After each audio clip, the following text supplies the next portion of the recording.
Worked with hundreds of youth athletes across a myriad of sports. So we work with swimmers, soccer players, basketballers, lacrosse, baseball. We had ice hockey as well. I was able to go overseas as well, and actually got to have some work experience at a Division 1 college. I don't know. Does anyone have any aspirations to go to Division 1? No? Yes? No? Don't be shy. They haven't thought about it. Probably don't know about it yet.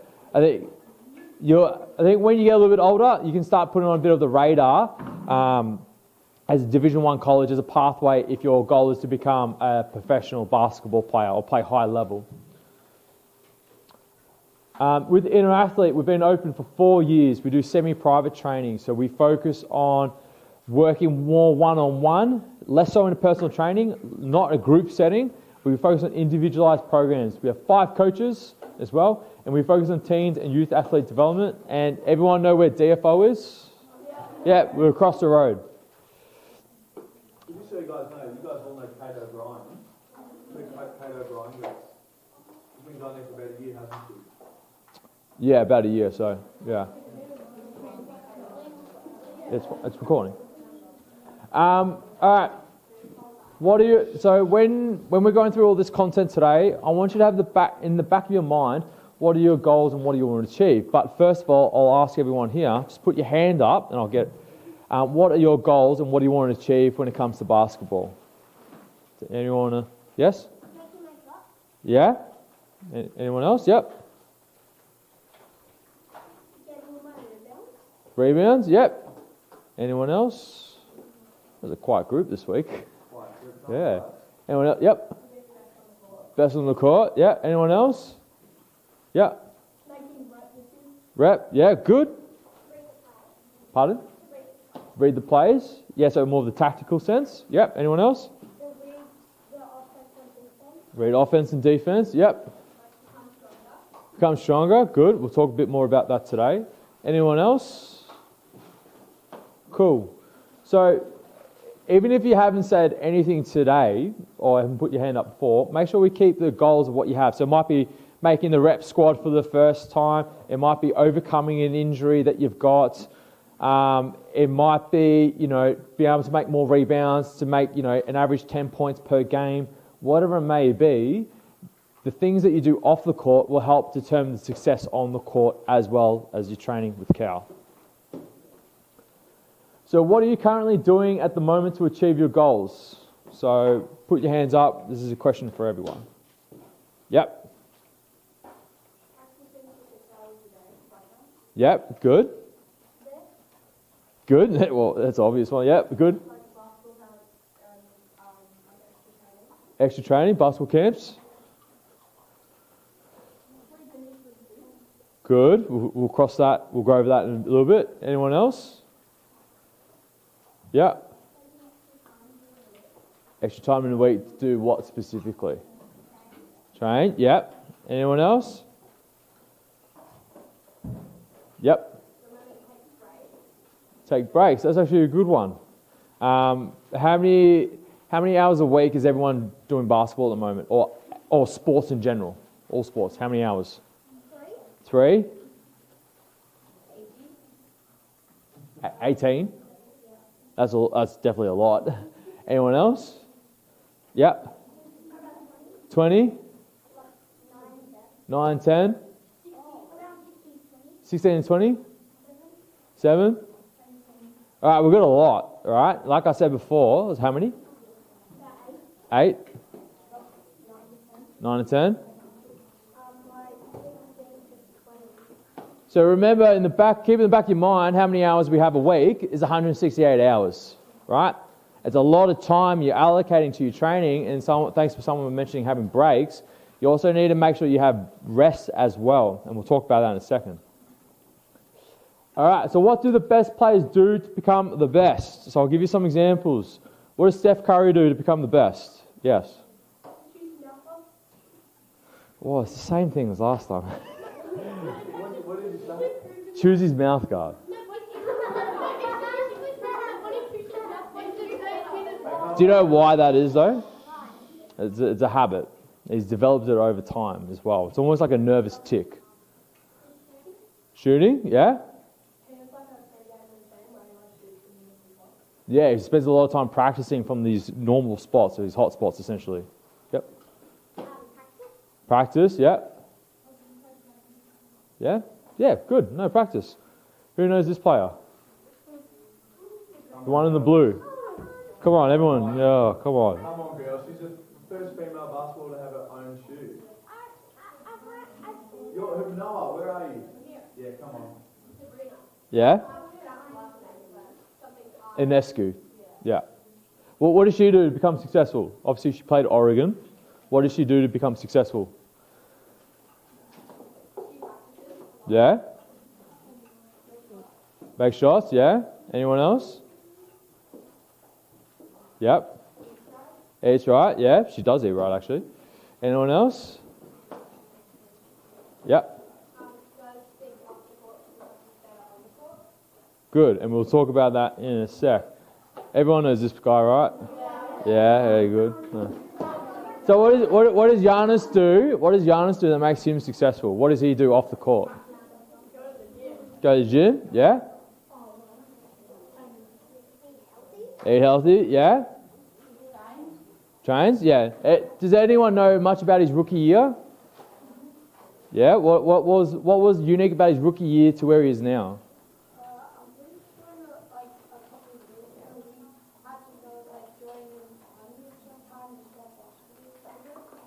What was that? Sorry?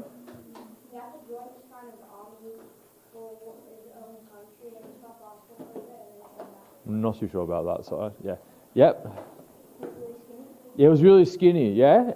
And then what happened? Right? He put on muscle. He put on a lot of muscle. Put on a lot of bulk. So now, because remember his rookie year, if you ever look at his old footage, he was getting bullied on the court, really badly.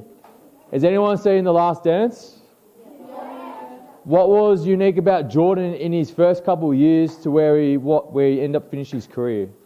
What did he do off the court? Correct, yes. That was the big thing.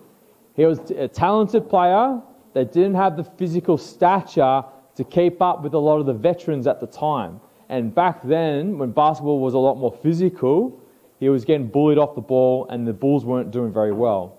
He got stronger and the personnel came in. Then obviously he had his 6 rings. All right, so what can you do outside of on-court practice? So what are some of the things you can do to help improve your performance and recovery outside of practice? Yes? Yeah? Sleeping. Yeah, good. Go to the gym. Yeah, anything else? Yeah. Food's to fuel you. Yeah. Anyone else? All right. We're pretty much we're on the right track actually. So it's sleep better, eat better, lift weights, and develop mental toughness and the ability to overcome adversity. Now the reason why I put the last point because it's more of a battle with yourself than it is with the battle with anyone else. The ability to overcome adversity is probably where a lot of people kind of struggle the most. Now what I mean by that is when things are handed to us very easily, things are great. When we have to fight for something in particular and overcome a hurdle or some sort of difficulty, we need to be able to persevere until we've accomplished that or overcome that hurdle or, made the rep squat or whatever it may be. We need to overcome these hurdles, right? Then the last part is being consistent. So what I mean by that is we need to be consistent about all these 4 things that are off the courts. We can't just choose to do it for 2 weeks because motivation's high and then 4 months later we want to do it again. We need to be consistent at all these things on a regular basis. Are we going to be perfect at it? I don't expect everyone to be perfect. Do we get a full 8 hours of sleep every night? Probably not. Are we doing it on a regular basis so we're doing it more often than not? Then we should be moving in that direction. So let's go with sleep. Who's getting 8 to 9 hours at the moment? More. Well, who's getting 8 to 9 or more? Okay, so about 50% of the room, maybe 60%. So sleep needs to be one of those fundamental pieces of your recovery and rest, right? The way that we recover is through sleep, more so. We just because we take time away from the sport, which is great, but the way that we form those new memories and whatever skills that Cal's been teaching you out on the court, we learn that here, but we need to be able to retain that information, right? And the way that we do it is through sleep. Helps with memory formation. That's why when you go to school, you learn, then you have dinner, you go to sleep, and your body's trying to process what's happened throughout the day. So you're learning new stuff. So those who are trying to learn more tactical stuff, offense, defense, whatever it may be, sleep needs to be a priority for you. For those who are getting 8 to 9 hours, how many of you is it uninterrupted?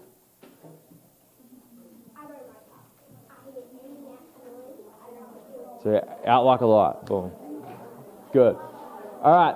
So this is the other thing as well. We want to make sure sleep is uninterrupted. There's no phones in the room with lights going off. If it's noisy, your parents wake up first thing in the morning at 5 a.m.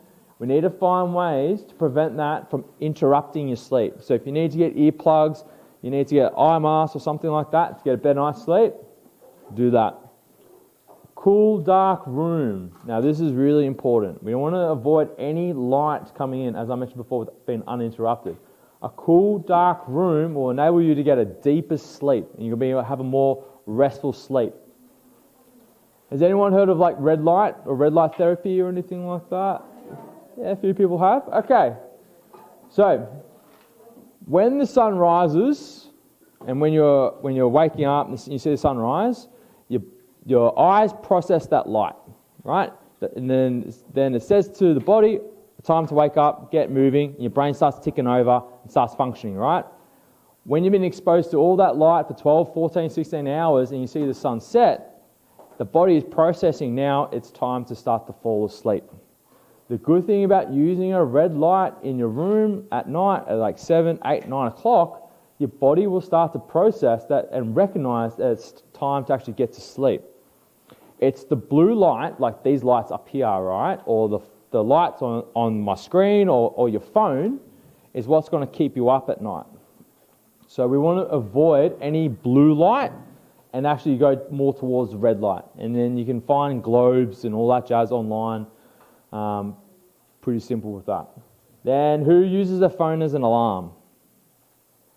Yeah, probably look at changing that. I know we sometimes be guilty as well. Look at getting just a simple alarm clock if you need one. And the reason why is if you're on your phone to the last waking moment, you'll actually find it harder to sleep. And what we want to do is we want to be able to fall asleep within 10 to 15 minutes of closing our eyes. And it's a really important process. After half an hour of you trying to sleep, you're going to find it really difficult to actually get to sleep, and more than likely you have to go do something else. So like I said before, this is the time we recover, remember, and prepare ourselves from all the training and schooling from the day. Any questions about that? No, makes sense, good. Why is sleep so important? Well, it underpins your performance, unfortunately. And how many of you had like maybe 5 or 6 hours of sleep and felt great the next day? Did you really feel good that day? Well, there you go. You're not going to feel great, and especially because you're growing. Actually, I read an interesting article. And it looked about growth. So a lot of you, obviously for basketball, you want to be tall, right? So when you're tired and stressed from the school term, they actually showed your growth rates actually reduce. During the school holidays, where you have more rest, more time to eat, more chilled out and relaxed and hanging out with friends, we have exponential growth. When our body's in a stressed out state, it's almost like it's fighting against itself in terms of growth and development. So when it comes to actual growth, and school holidays is a perfect time, usually during the Christmas holidays, everyone will experience some level of growth because you're chilled out, eating a bit more, sleeping in, all that good stuff. And you'll end up growing a lot more than during the school term. So that's a fun one for you. Eat better. So we want to eat to perform, recover, and grow. The first priority is protein. So what are some examples of protein? Just yell them out really quickly. Yep. Tuna. Meat. Steak, yep. Eggs, yep. Eggs is a good one. Anyone else? Pardon? Bacon? Yep, we all love bacon. Lentils, legumes, yep. Pulses, yep. Seafood? Pardon? What's that? What? Chicken, yes. Avocados, they're a little bit different. Lamb's an example. Beans, less so. So anything, this is a good rule of thumb. So I've basically said stick to, depending on your family's background, but stick to meat, eggs, fish and seafood. Now the reason why that is because they have all the protein or the essential amino acids in the actual the food source itself. If you go for like nuts, someone mentioned legumes and pulses, they have what's called incomplete proteins. So they don't have all the amino acids or all the building blocks we need to actually grow and develop. So that's why I always say stick to meat, eggs, fish and seafood as your first priority. So breakfast could be a bacon and egg sandwich or something like that. Lunch might be a chicken wrap. Dinner might be lasagna or bolognese. All have good sources of protein in them and they all will taste really good as well. So protein is necessary to get big, strong, fight off illness. Did anyone know that one? Fighting off illness? Yeah, good. And then recover faster as well. So all our cells will have protein in them and they are the building blocks for everything, for what our body needs. It's in our skin, in our nails, blood vessels, organs, you name it, everywhere.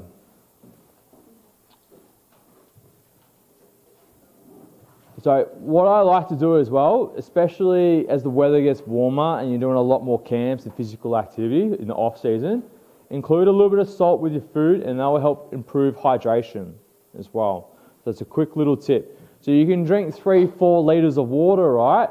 But we've got to be able to find some way of retaining that as well. And when we sweat, we also sweat out salts. So adding a little bit of salt is okay. Hydrolyte's a good example. Gatorades are okay as well. They'll have a little bit of carbohydrates, but carbs are going to be your friends for performance and recovery. So great for high intensity sessions. So for what you're doing today, I see someone, sandwiches. I saw someone with bolognese last week. We're seeing some, cheese and bacon rolls. We're seeing some good fuel sources. Then the last part is the fats. So majority of the time, fats will actually come from protein sources. So like lamb, steak, eggs, but you can also get it from avocado as well. So avocado, because it's actually, technically avocado is a fruit. So there's a little bit of carbs, but it's more fats though. It's a low source of protein. So fruits and vegetables and grains are very low sources of protein. So you want to go for high sources of protein in that case. Does that make sense? Yeah. Any questions? You all right? Just checking everyone's awake. All right, lifting weights. Now, there's a general rule of thumb, start as early as possible. But do we get you doing heavy incline bench presses or heavy back squats or anything like that from the get-go? No, of course not. We want to start with majority of body weight exercises with a bit of dumbbells included and cables also. And then the other part is making sure you know someone who knows what they're doing, like a personal trainer or a strength conditioning coach with experience with youth. Yes? Chin-ups are good, in conjunction with a lot of other things as well. So I think they're a part of a program. If you're looking to incorporate weights, this is the rule of thumb, 2 times a week or 3 times a fortnight, so 3 times every 2 weeks. The reason why is you need to be able to grow and adapt and recover from the strength training sessions as well. Plus you have all your other activities on top. So it doesn't matter how much training that you can do, it only matters what you can recover from. If you're not recovering well, then unfortunately injury and illness usually precede that. Then with the training, look to do whole body.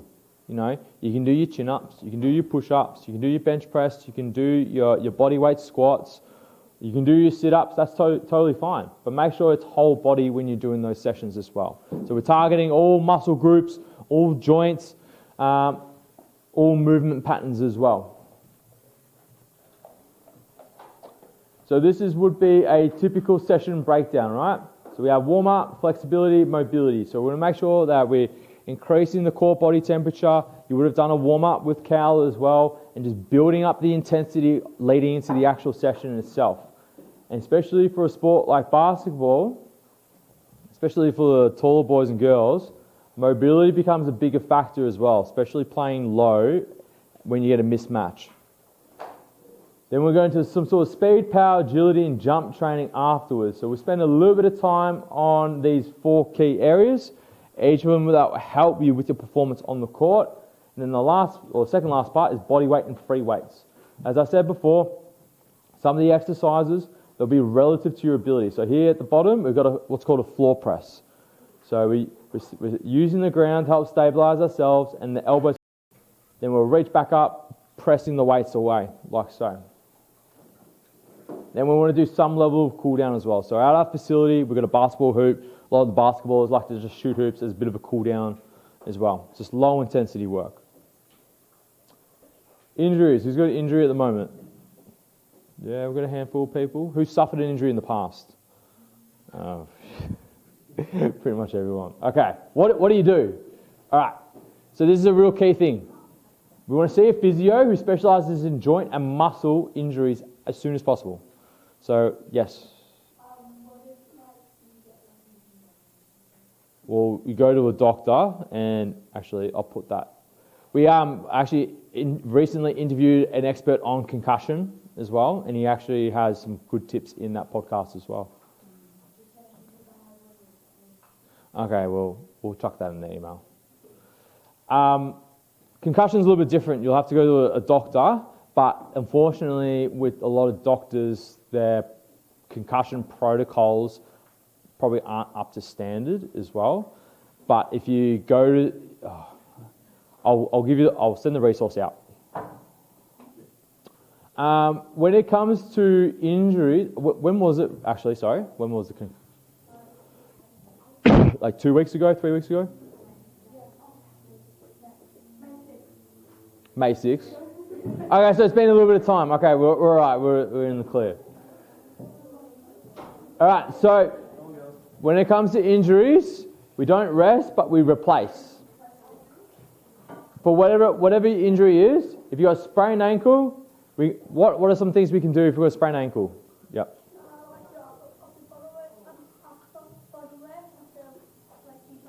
Yeah, what can you do with Cal if you've got a sprained ankle? Can someone else help him out? Yeah.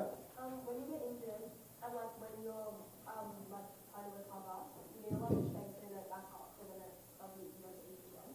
Correct. Yeah, and that's where the physio will start that rehab process. Yes. Put day by day, put more pressure onto it. Yeah. Good. Instead of doing more dribbling, moving your feet, you could do just shooting instead of having to do more like running. Yeah, exactly. So you can do some stationary work or do some sort of training where your ankle can tolerate what's happening as well. So that's the key thing with that. Yep.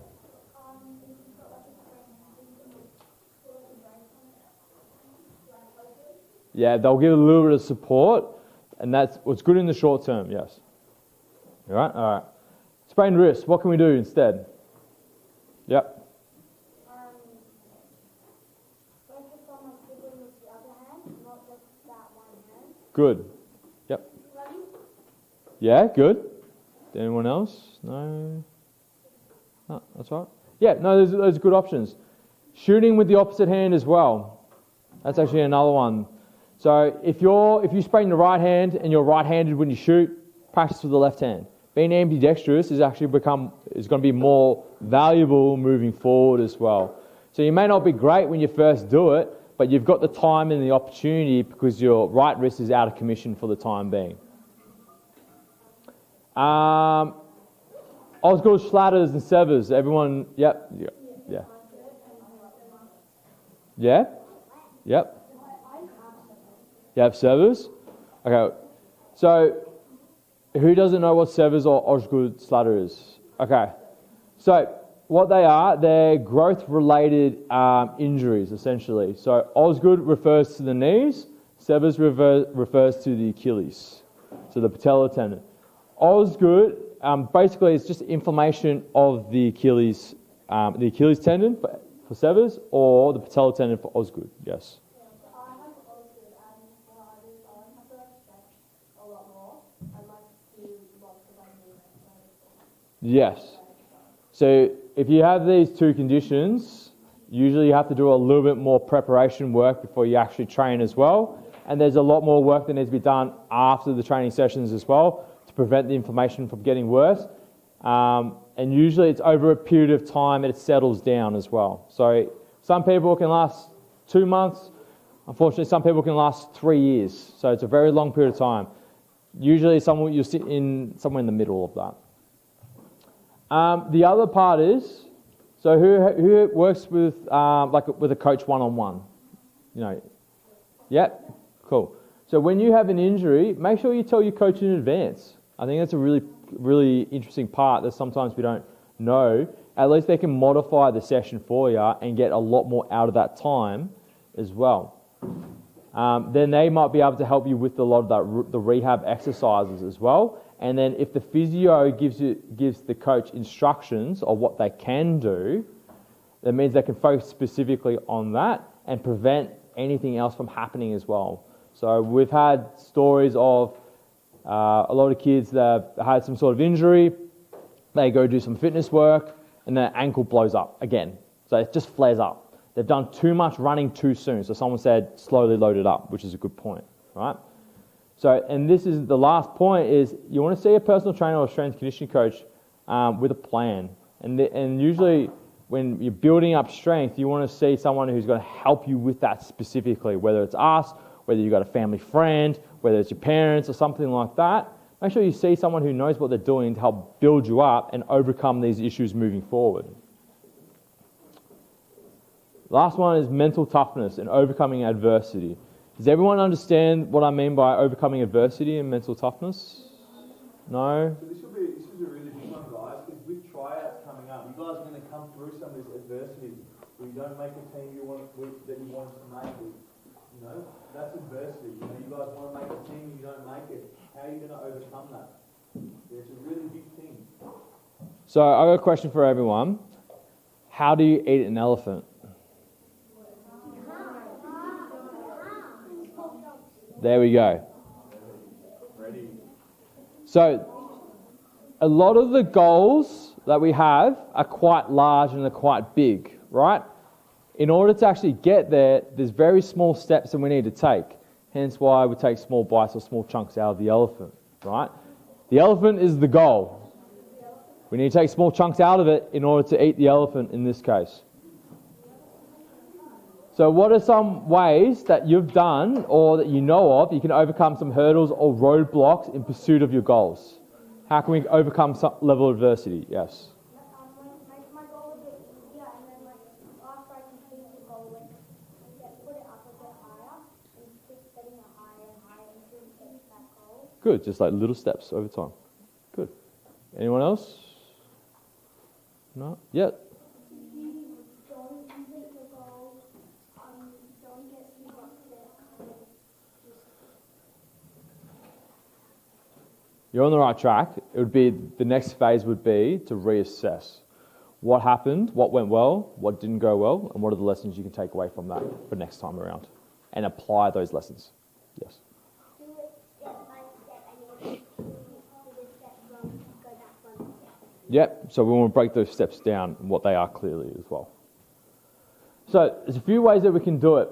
Probably the first things first is establishing a support network around you. Now, this is kind of a overlooked aspect, and you probably subconsciously know who's a part of your support network, right? So obviously you got your parents, your coaches, mentors, teammates, your strength coach, whoever it may be, if you have one, right? They're surrounding themselves around you specifically. So they're focused on your development, right? They have a specific skill set that's going to enable you to achieve your goals, whether it's you make a rep team for the first time or college or WNBA or NBA, whatever it may be, right? So the parents specifically, what do your parents do? Yeah? How? What do they do? What are their actions? Like, teaching you how to do it, and How did you get here? How did you get here?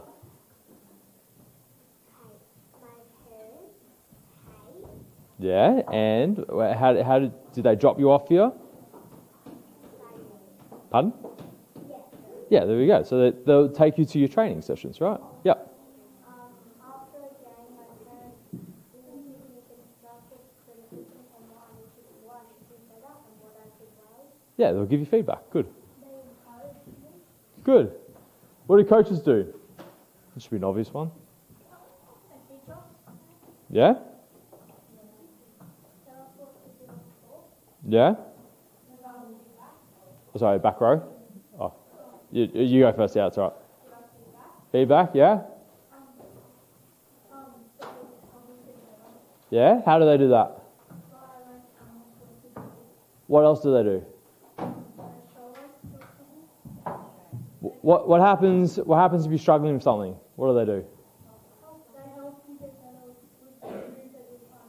Yeah, and if they know that you're not living up to your potential, what do? They push you, right? They challenge you. They put you in situations that are going to be somewhat uncomfortable or awkward, but they're going to help you overcome some level of adversity in that, right? The coach will set up the challenge for you. You might fail 50 times, so that 51st time, they put you in position and you finally succeeded. So your coach will always challenge you to help you overcome adversity. If you're struggling with your crossovers or something like that, right? Or between the legs or your layups, your left-handed layups, whatever it may be, right? They will continue to push you and provide feedback along the way until you achieve that small goal, right? And that comes back down to taking one chunk at a time out of the elephant. What can you do? All right, so training schedule.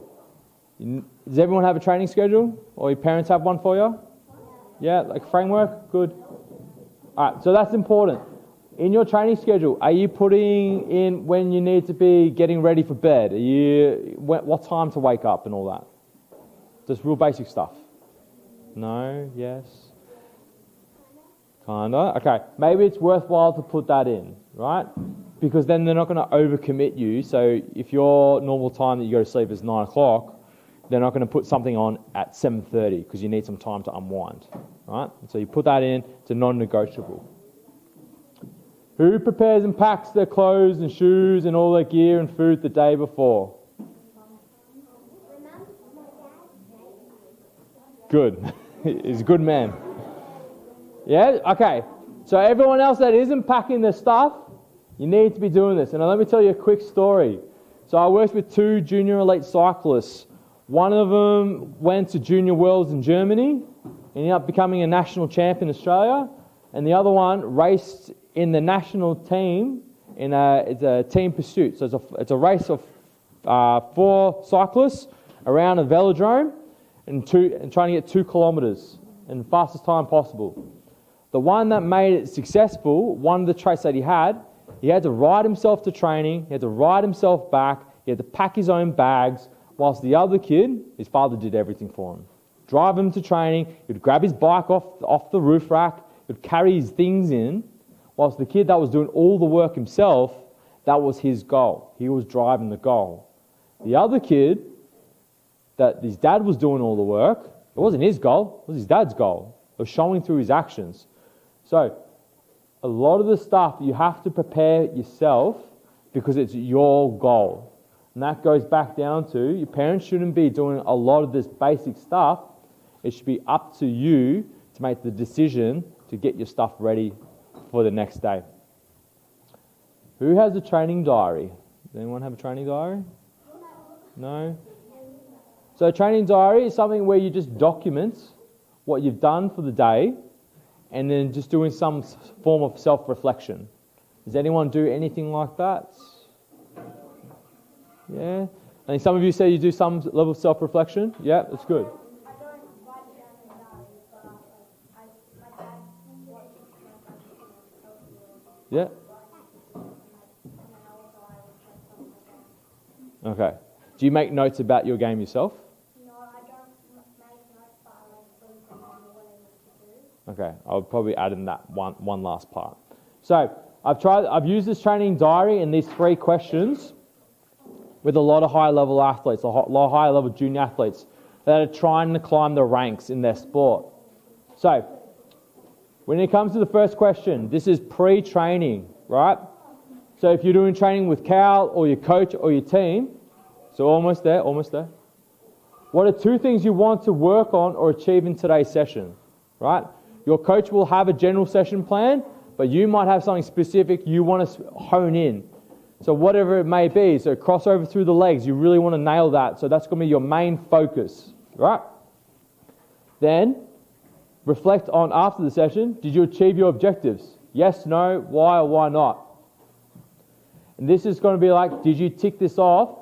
Then leading back to the elephant analogy, did you take another chunk out of the elephant? Yes or no? Then, if you didn't, and what you do is, you want to add that to what do you want to focus on for your next training session. So, if you did do it, what's the next thing you want to add to that or work on that's a little bit different? Does that make sense? Cool. All right. Just before we wrap up, any last questions or comments? All right. Thanks, girls. All right, so everyone, hold there. Just hold there. Shh. Your parents are going to get a copy of the slides as well. So if you need anything from the training diary or anything you want to present to them, it'll be in the email. Thank you. No worries. No worries. See you, girls. Thank you.